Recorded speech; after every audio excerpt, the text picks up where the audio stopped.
There are two types of food that we eat: foods that cause weight gain and foods that cause fat loss. In this lesson, I'll be sharing with you 10 foods that guarantee fat loss. Add these foods to your grocery shopping list, eat them daily, and you'll blast fat in a matter of days. Let's start with the first fat-burning food. That is extra virgin olive oil. Numerous studies show how beneficial olive oil is, not just for your health, but for fat loss, weight loss resistance, insulin resistance, and also diabetes. The Pre-Med study that came out in 2014, this landmark study included 191 participants, and they consumed about 45 milliliters of extra virgin olive oil per day compared to a group eating a low-fat diet devoid of olive oil. The findings showed that the group consuming the olive oil was more effective than the low-fat group in reducing total body fat weight. The study suggests that olive oil can be a beneficial component to weight loss due to its favorable impact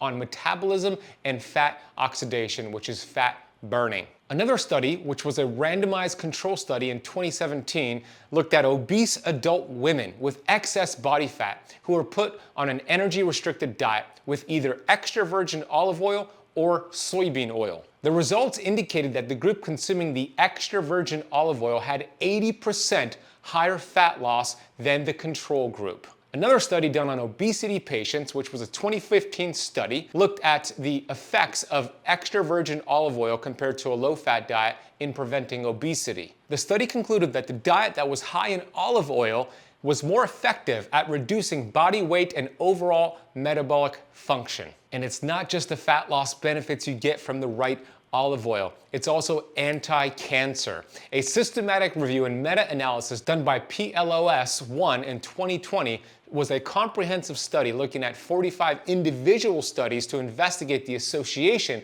between olive oil consumption and cancer risk. The meta-analysis found that higher olive oil intake was associated with a 31% lower risk of overall cancer, with significant protection noted for breast cancer, gastrointestinal cancer, upper aerodigestive cancer, and urinary tract cancers. Another study from the British Journal of Nutrition highlighted the biological mechanisms by which olive oil may exert its anti-cancer benefits. A key component in olive oil is oleic acid, which is a really important antioxidant. Studies show it prevents your DNA from getting damaged, which extends your lifespan and of course lowers your risk of cancer. Olive oil can also protect your heart while you burn fat at the same time. The EuroLive study, which was a large multi-center clinical trial conducted in various European populations, it examined the effects of olive oil consumption with different phenolic concentrations on health outcomes. The study found that regular consumption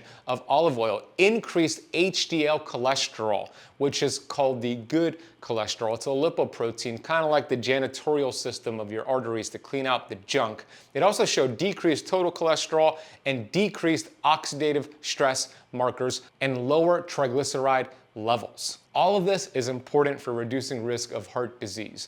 The question I get asked all the time when it comes to olive oil, because you're going to want to consume about 1 to 2 tablespoons of extra virgin olive oil every day to get the fat loss, anti-cancer, heart protective benefits. I always get asked, can I cook with olive oil?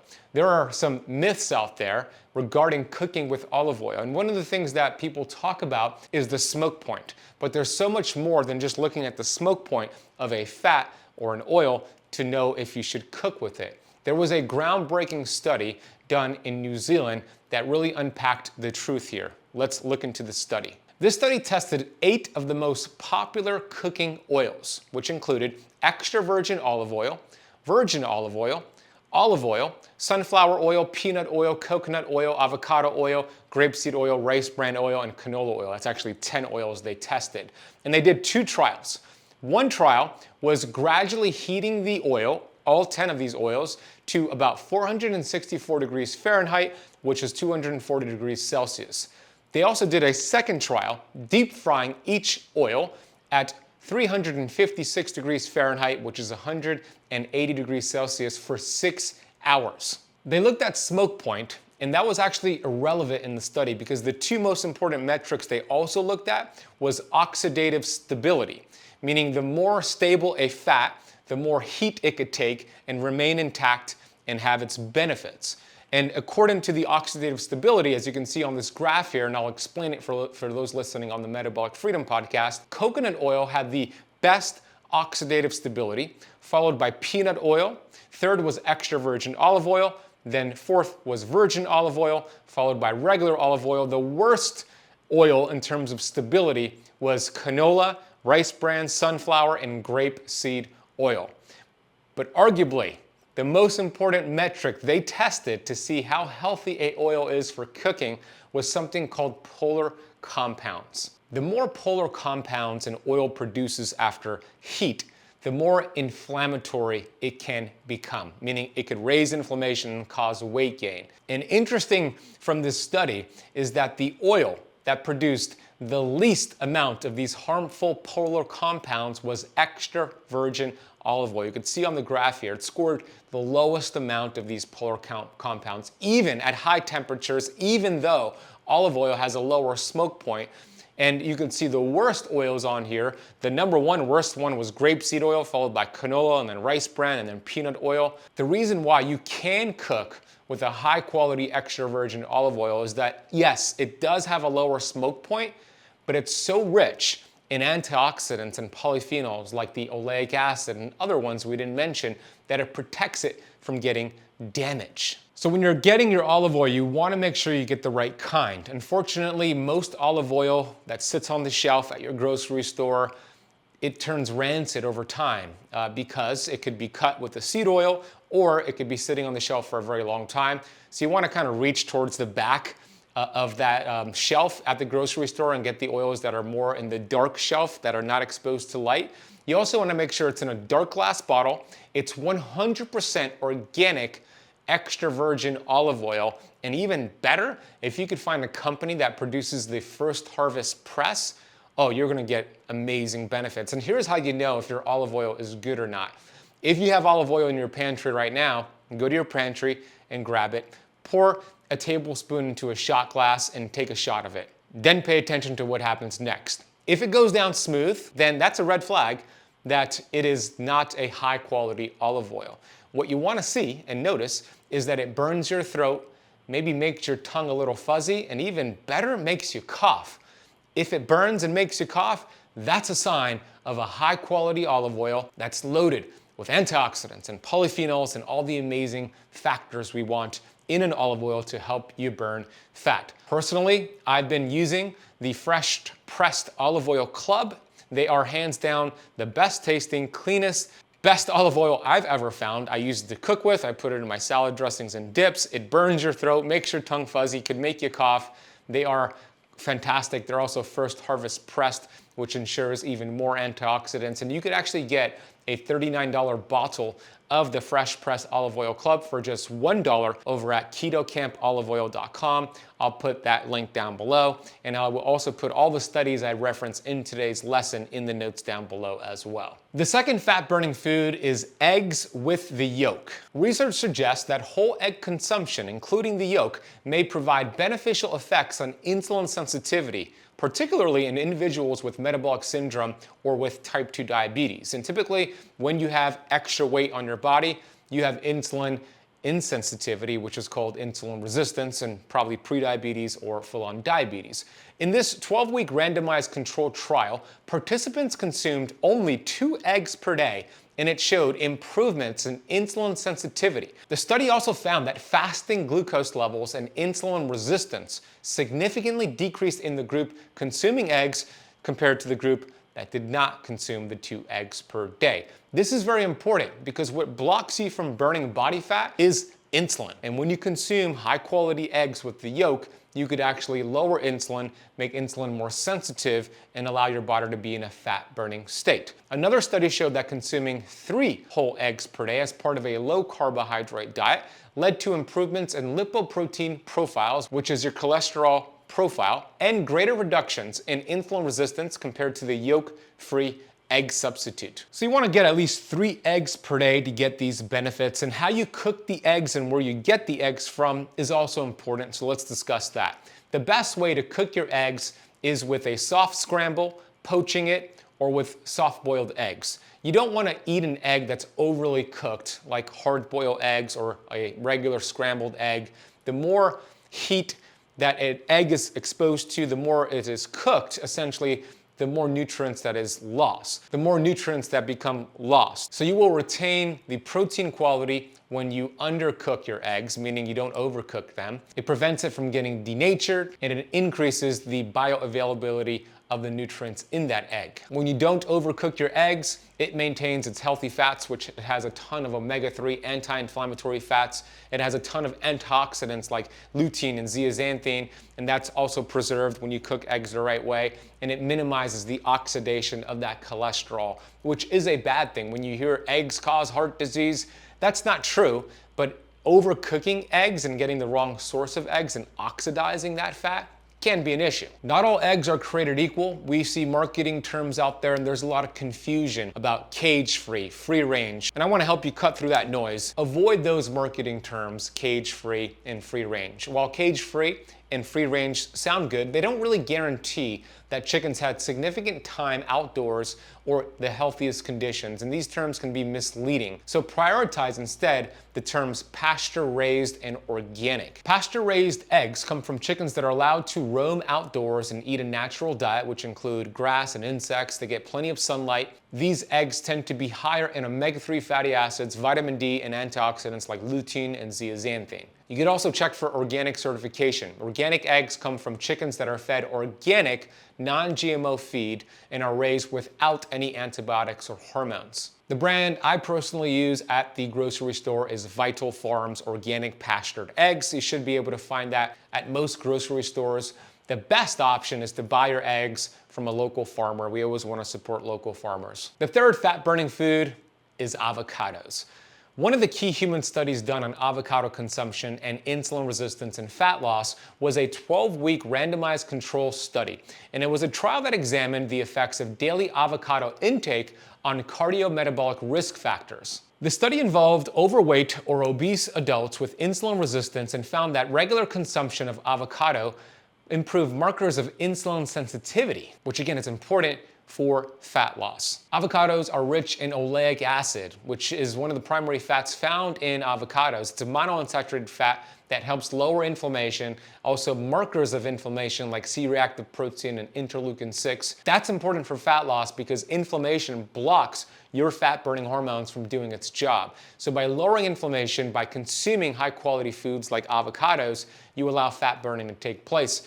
Studies also show avocados could normalize lipid levels. It's anti-inflammatory because it's rich in antioxidants. And these antioxidants in avocados are vitamin E, carotenoids, lutein, zeaxanthin.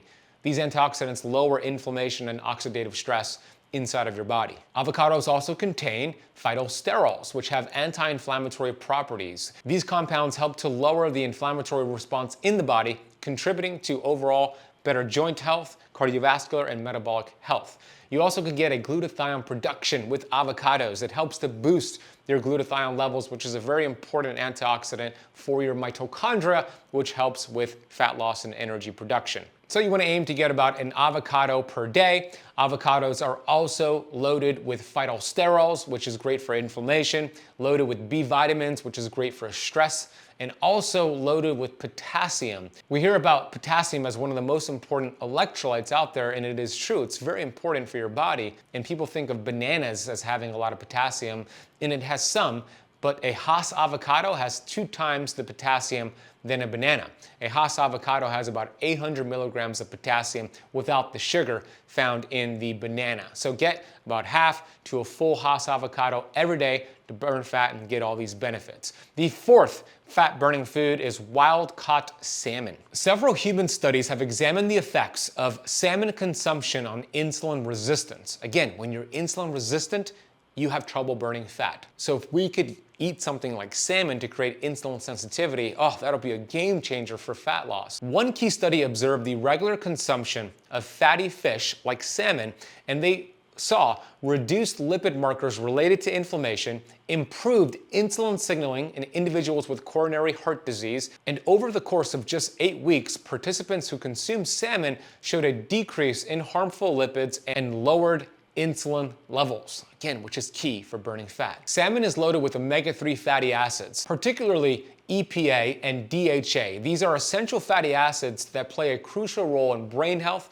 cardiovascular health, and reducing inflammation inside of the body. Wild salmon is also loaded with high-quality essential nutrients and essential protein, which repairs muscle tissue, helps you preserve lean muscle mass, build muscle mass, which is also important for fat loss. Wild-caught salmon has a ton of vitamins and minerals like vitamin D, vitamin B12, selenium, and potassium, and wild-caught is preferred over farmed fish. Wild-caught fish has low levels of contaminants and antibiotics compared to farmed salmon. Farmed fish contains toxins. They are fed GMO corn, soybean oil, canola oil, wheat, and other animal byproducts. Farmed fish is usually gray and they give it an artificial dye to make it look pink. And farmed fish contains a high amount of something called polychlorinated biphenyls, which are cancer-causing. With wild-caught fish, you don't have to worry about that. So I aim to get wild-caught fish in my diet 1 to 2 times per week to get all the health benefits and also the fat loss benefits. The 5th fat-burning food is grass-fed butter. I believe that butter is a superfood, and butter contains a good amount of conjugated linoleic acid, CLA. CLA is a type of polyunsaturated fat found naturally in meat and dairy products and also in some supplements, and grass-fed butter has a lot of CLA. CLA has been studied for its potential health benefits, particularly in the context of weight loss and fat reduction. Research suggests that CLA may help to reduce body fat by inhibiting the storage of fat and promoting the breakdown of existing fat stores. CLA is also believed to increase energy expenditure and improve lean body mass, making it beneficial for anybody looking to improve their body composition. The Journal of Nutrition published a study showing that CLA supplementation led to a reduction in body fat mass in overweight and obese individuals, and I'll put all those studies down below. Additionally, grass-fed butter has been shown to help with postprandial glucose, which is the amount of glucose and insulin your body produces after eating a meal. You want to make sure it's grass-fed butter. Some of the brands that I use and purchase at the supermarket that have high-quality grass-fed butter include Vital Farms, it's the same brand that have the quality eggs, and Kerrygold butter. Just make sure it's the grass-fed variety, and I usually get the unsalted version personally. The 6th fat-burning food is grass-fed and grass-finished red meat. Grass-fed meat contains higher omega-3 fatty acids. So many people who struggle with weight loss and fat loss, it's partly because of inflammation. And when your omega-6 to omega-3 ratio is off base, you're gonna have higher levels of inflammation. It's estimated that the average person has a 20-to-1 ratio of omega-6 to omega-3. That's not good. We're not designed to have such a huge disparity in that ratio. We're designed to have a closer ratio of 1-to-1 or 4-to-1 omega-6 to omega-3. So by eating all the foods I'm mentioning today, but especially the grass-fed meat, which has higher amounts of omega-3 to omega-6 compared to grain-fed meat, it helps to balance out this ratio, which is important to lower inflammation and allow your fat-burning hormones to do their job. Grass-fed meat also has a good amount of CLA, as we just established, is very important for fat loss and improved body composition. Red meat is a high-quality protein with healthy fats, which have minimal impacts on your blood sugar levels and insulin levels, which is important. You're not going to get a big spike of glucose and insulin by eating red meat. Grass-fed meat also is rich in nutrients supporting insulin regulation. Grass-fed meat is an excellent source of vitamins and minerals like zinc, vitamin D, and magnesium. All are critical for insulin function and regulating blood sugar levels. Zinc, for example, plays a role in insulin signaling pathways, while magnesium helps to improve insulin sensitivity. Grass-fed meat is higher in antioxidants than grain-fed meat, especially antioxidants like vitamin E and glutathione. Vitamin E is one of the most important antioxidants for your cell membrane. Why is that important? Because your fat loss hormones, your fat-burning hormones, need to connect to your cell membranes. And by lowering inflammation around the membrane with vitamin E through grass-fed meat, you allow fat burning to happen more efficiently. And we also know, as we established, that glutathione is a master antioxidant for your mitochondria. Again, you could get that in grass-fed meat. Grass-fed meat is also leaner than grain-fed meat, which means it contains less fat, meaning you allow your body to burn body fat faster versus eating food that have more fat. And lastly, grass-fed meat is absence of added hormones and antibiotics. Grass-fed meats are typically raised without the use of synthetic hormones or antibiotics, which can contribute to imbalances in gut health and hormone regulation in humans. When you're cooking your meat, the redder, the better. You don't want to eat your grass-fed meat well done. It loses a lot of the nutrients and it becomes denatured. So medium well is the highest amount you want to cook it, but even better, rare to medium rare would be the best way to do it. Personally, I get my grass-fed and grass-finished meat, wild-caught seafood, from a company called Wild Pastures. They deliver it right to my door in an ice pack, freezer pack. I put it in my freezer. I thought I cook it. They use grass-fed products, organic farming. They support regenerative farming. I'm a big fan of Wild Pastures. And you could get a special deal, not just a discount with Wild Pastures, but also some free gifts if you go to ketocampmeat.com, and I'll drop a link for that down below. The seventh fat-burning food is an oil called MCT oil. There are different types of MCTs, and MCT stands for medium chain triglycerides. It's a medium chain fat. We have long chain fats, we have short chain fats. This is a medium chain fat. There's C6, C8, C10, C12. The one that will get you the best fat loss results is C8, also called caprylic acid. You know, the unique thing about MCT oil is that when you consume it, it bypasses digestion, meaning it does not mix with your stomach acid. Your liver doesn't have to produce a ton of bile to break it down. It actually goes right into the mitochondria of your cells, especially your liver cells. And why is this important? Well, it's kind of like a shuttle bus delivering high quality fats right to the mitochondria. And it allows your mitochondria to use that as an energy source and help your mitochondria produce energy, which helps you feel good. But the more energy your mitochondria produces, the higher your basal metabolic rate, meaning the more calories your body burns. And another benefit here is that caprylic acid, C8-MCT oil, is the most researched MCT oil to help with ketone production. Look at the study on the screen here. Tricapryllin alone, which is C8-MCT oil, increases plasma ketone response more than coconut oil or any other medium chain fat. Why is this significant for fat loss? When your liver is producing ketones from taking MCT oil, those ketones actually increase your metabolism. Those ketones also lower inflammation, make insulin more sensitive, lower blood sugar levels. We hear about the keto diet, but keto is not a diet. Keto is a metabolic process, and just by taking MCT oil, you should get some production of ketones going on and get all the benefits of ketones in your body. So 1 to 2 tablespoons per day of MCT oil would suffice. You could put it in your coffee, your tea, or just drink it straight up in a spoon. You just want to make sure your MCT oil, it's organic and it is in a glass bottle, not a plastic bottle. And I'll drop a link for the organic glass bottle MCT oil that I recommend in the notes down below. The eighth food is a liquid called apple cider vinegar. Apple cider vinegar is a powerhouse for fat loss. There are 3 main benefits to apple cider vinegar. The first one is the acetic acid found in apple cider vinegar. This is a short chain fatty acid that has been shown to increase your metabolism and curb cravings by up to 600 calories per day, and also inhibit fat storage. This also helps people lose weight even when they're having trouble. So apple cider vinegar could help break weight loss resistance or a weight loss plateau. The second main benefit of apple cider vinegar is what it does for digestion. It supports digestion by stimulating your liver to produce bile.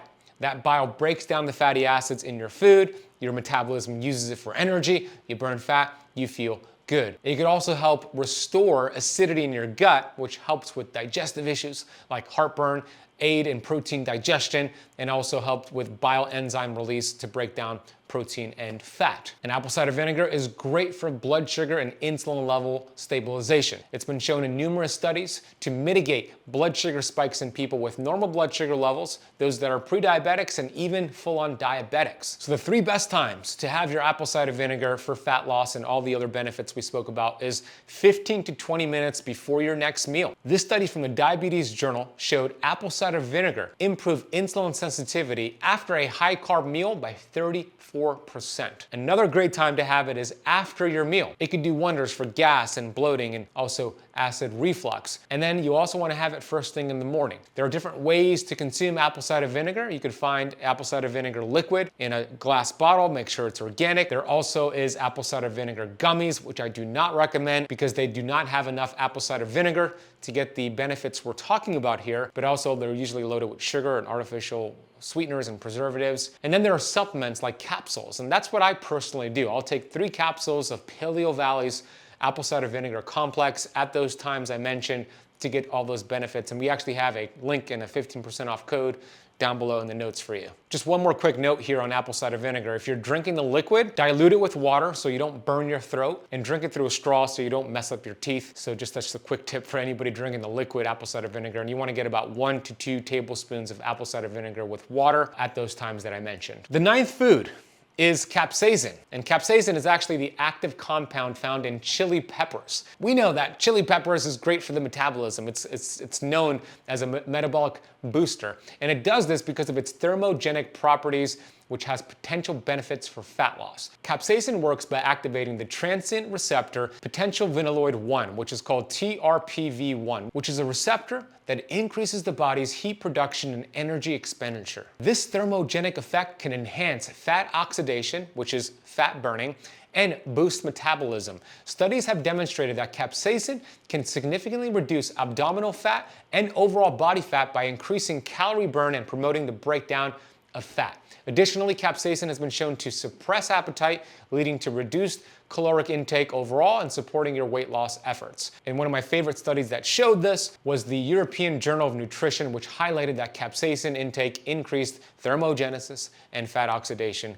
contributing to overall body fat reduction. So how I consume and recommend capsaicin, you could eat the chili pepper. That's one way to do it, make sure it's organic, or you can do a high quality capsaicin powder. If you do the powder, that's gonna be about 10 to 40 milligrams per day, and you could add it to food or find creative ways to use it. I'll drop a link for the powder, the organic capsaicin powder that I've used in the past, in the notes down below. The last food is actually a liquid. It's a drink. It's organic coffee. Coffee is loaded with a fat-burning polyphenol called chlorogenic acid, in other words, CGA. CGA tells your body to burn their fatty acids for fuel. This is the same mechanism that statin drugs use to lower cholesterol without the potential side effects of a statin drug. CGA cuts cravings, suppresses your appetite, and activates the liver to produce more bile, aiding in detoxifying your cells, and it helps the liver produce and process fats and glucose more effectively. What a powerhouse. The CGA in coffee can really make a positive impact on your blood sugar levels. The effect of the blood sugar balancing act decreases your risk of metabolic syndrome and diabetes while inhibiting the growth of new fat cells. Working together with the caffeine in coffee, CGA helps to reduce belly fat by increasing the number of fat cells that are burned for energy.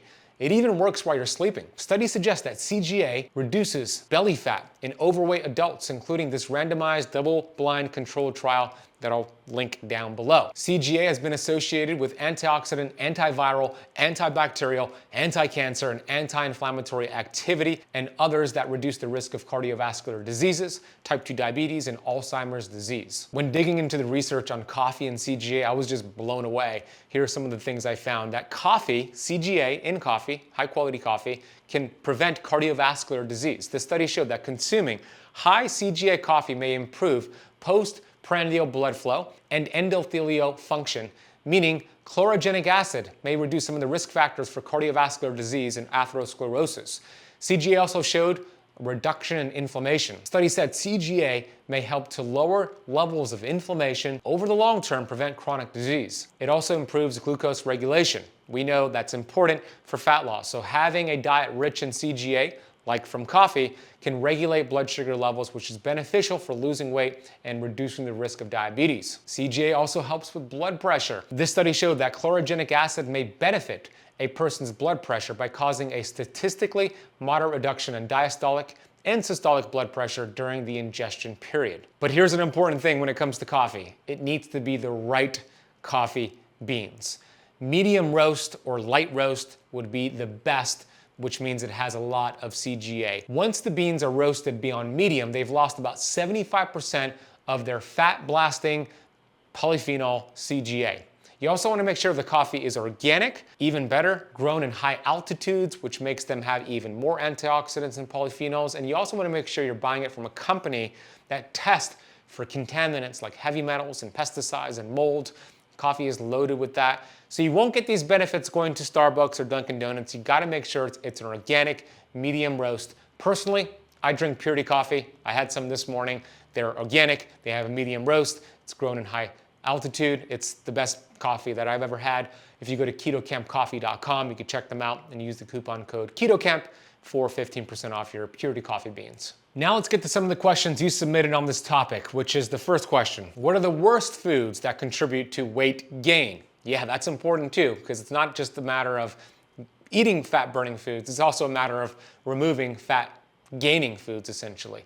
So you want to make sure you are avoiding the following foods that are highly inflammatory. They block your fat-burning hormones from doing their job. They lead to chronic disease. And the first list is bad fats. These are industrialized seed oils called polyunsaturated fatty acids that have been processed. When you consume these rancid fats, they are going to be inflammatory inside of your body. That's because they're already rancid before you consume them. And then you heat them up, they make them even more rancid. And essentially what's happening at the cell level, it's creating inflammation around the cell membranes, blocking your fat burning hormones from doing their job. It's kind of like biting into an apple, leaving that apple on the counter, coming back a few hours later, and you look at where you bit the apple, and it turns brown. That's oxidation. This is the same thing that happens to your cells when you consume these bad fats. I remember interviewing my good friend, Dr. Kate Shanahan, who's a medical doctor. She is also a New York Times best-selling author. She used to be the nutritionist for the Los Angeles Lakers when Kobe Bryant used to play. And I asked her 3 questions. I said, Dr. Kate, which scenario is going to lead to disease faster? And I gave her 3 different options. One of those options was vegetable oils, and you would not believe her response. So check this out. I'm gonna play this clip for you. 3 vices. I'm gonna smoke cigarettes each day. Option 1. I'm going to eat sugar, high amounts of processed sugar each day. Option 2. Or I'm going to eat vegetable oils each day. Which option is worse? Eating the vegetable oil each day. That was easy. You don't build your body out of parts that you inhale. With cigarette smoke, it's the toxicity begins and ends with the beginning and end of your cigarette. With vegetable oils, or say a French fry, there's toxins in the French fry, but then there's also unoxidized polyunsaturated fatty acids that are going to end up in your body fat. And that's where we get to a whole other layer of metabolic impacts that go beyond just the direct toxic effects and start to get into what we touched on earlier with, well, what does it mean when your body fat is full of stuff that your mitochondria can't use for energy? So that's why it's worse than cigarettes. And it's worse than sugar too, because, sugar is empty calories, but empty calories build body fat. Sugar turns into normal body fat that humans have carried around for a long time. What do I mean by that? What's normal body fat? I mean, the fatty acids are monounsaturated and saturated mostly. That is supposed to be what we have in our body fat. But when we eat PUFAs, they end up in our body fat as PUFAs. And so these days, instead of just like a 5% PUFA in our body fat, many people are walking around with 40%. And that's where they get into this other layer of metabolic problems that, has to do with diabetes and all these tragic, terrible diseases, cancer, Alzheimer's, and so on. That is super interesting. I did not know that about sugar turning into saturated and monounsaturated fat. What about high fructose corn syrup? Does it also turn into that, or is that something different? Same thing. I mean, table sugar and high fructose corn syrup are almost identical molecularly, because high fructose corn syrup is just higher fructose than regular. And so, but it's a combination of sucrose and fructose, just like table sugar is a combination of sucrose and fructose. So, and when you break it down, it's the same. Like once your body can't tell whether a molecule of fructose came from a banana or from high fructose corn syrup. It's identical. So it's really, when it comes with sugar, it's like the total amount, right? So I don't advocate, you can get all the sugar you want as long as it comes from fruit. No, Yeah.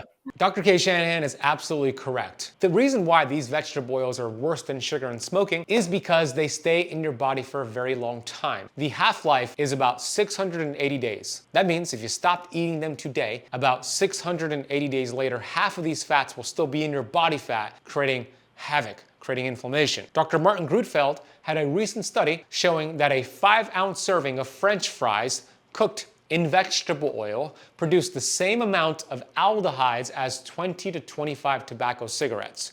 What are aldehydes? These are carcinogenic compounds that create inflammation and disease. When you smoke cigarettes, you get aldehydes. When you eat vegetable oils, you get aldehydes. So the study showed that essentially one French fry, if you ate one French fry fried in vegetable oil, that's equivalent to smoking one tobacco cigarette.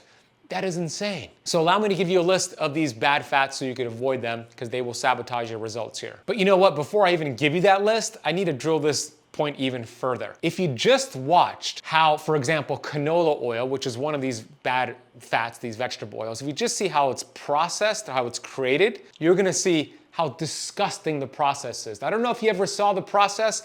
I'm gonna show it to you right now, and if you're listening on the podcast, just listen to it. Check out how canola oil is made. Check this out. The seeds enter a roller mill. They pass between two steel rollers, which crush them into thin flakes. A conveyor then feeds the flakes into a screw press. It has a large revolving screw-shaped shaft enclosed within a slotted cage. As the shaft turns, its threads squeeze the flakes with high pressure, forcing out the oil, which then drains out through the slots. The remainder is still trapped in the pressed flakes, now referred to as canola cake. The cake exits the other end of the press and moves on to a second extraction. This one, a 70-minute wash with a solvent. This chemical extraction process removes all but a trace of oil. The factory then grinds the cake into protein-rich meal, which it sells as animal feed. First, they wash the oil for 20 minutes with sodium hydroxide.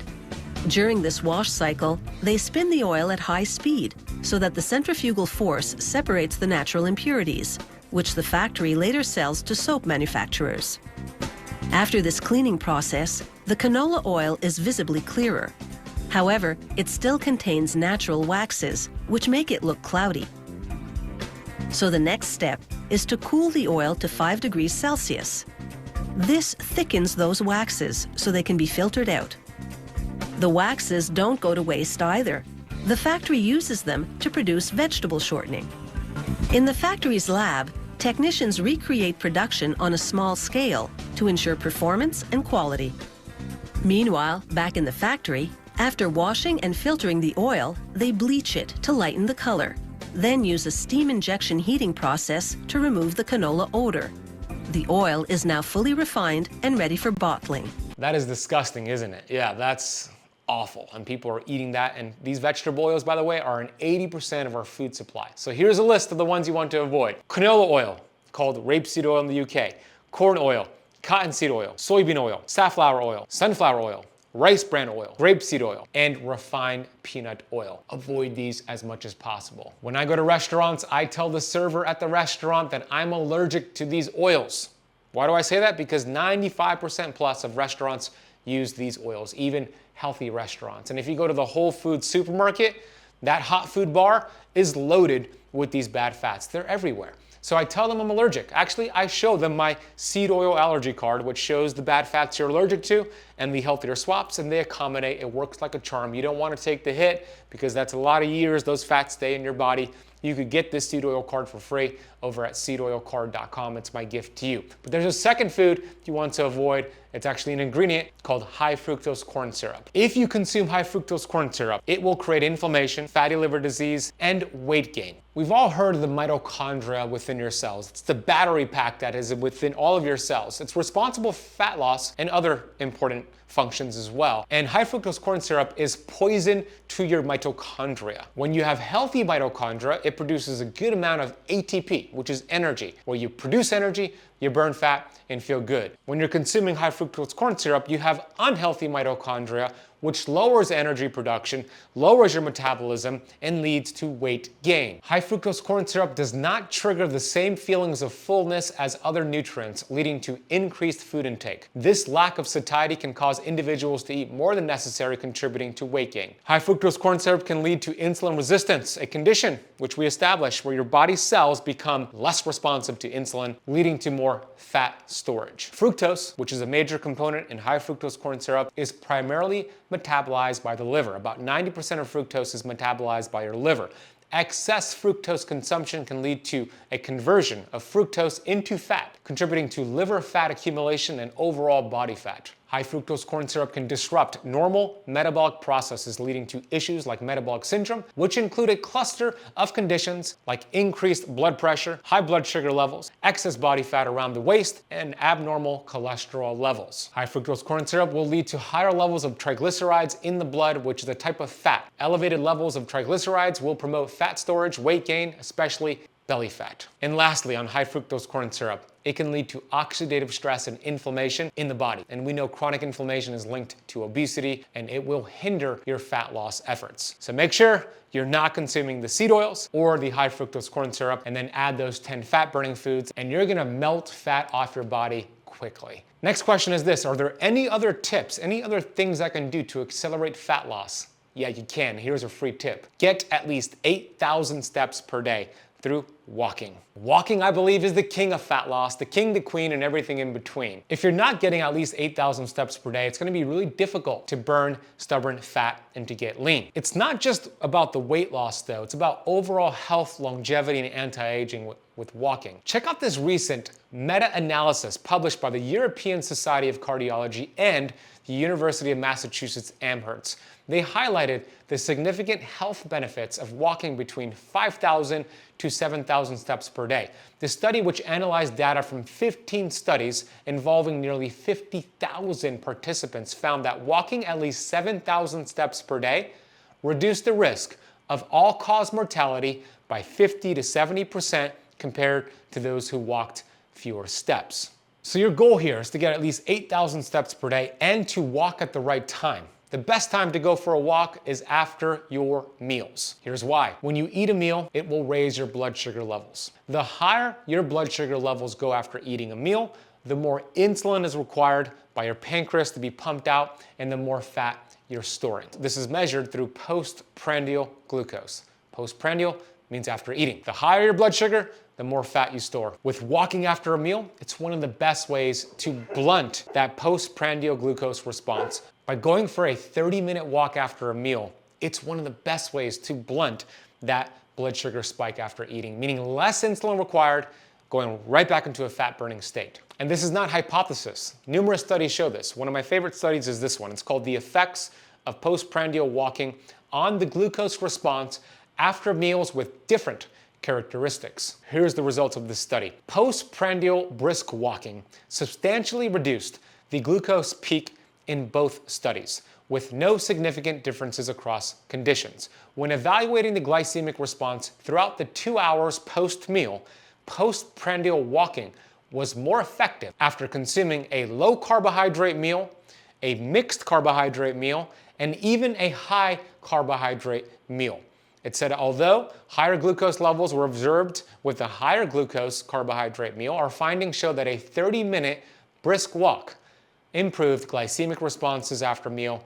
It didn't matter what they ate, they saw a benefit. So get 8,000 steps a day, and going for a walk after all your meals is going to help with fat loss. Now you know the 10 foods to burn fat, the foods to stay away from that cause weight gain, and why walking is the king of fat loss. If you found this video beneficial, you're gonna love a recent video on the carnivore diet and carnivore hacks that you can utilize to burn fat. Check out this clip. I'll see you in that next video. And what is the best diet to burn fat? And here's the answer: the carnivore diet. Whether you're currently following a carnivore diet or thinking about doing it, I'm gonna share with you 5 weight loss hacks for the carnivore diet you need to know right now. These tips work so well, you can lose up to 20 pounds in the next 30 days and feel like an absolute health rock star.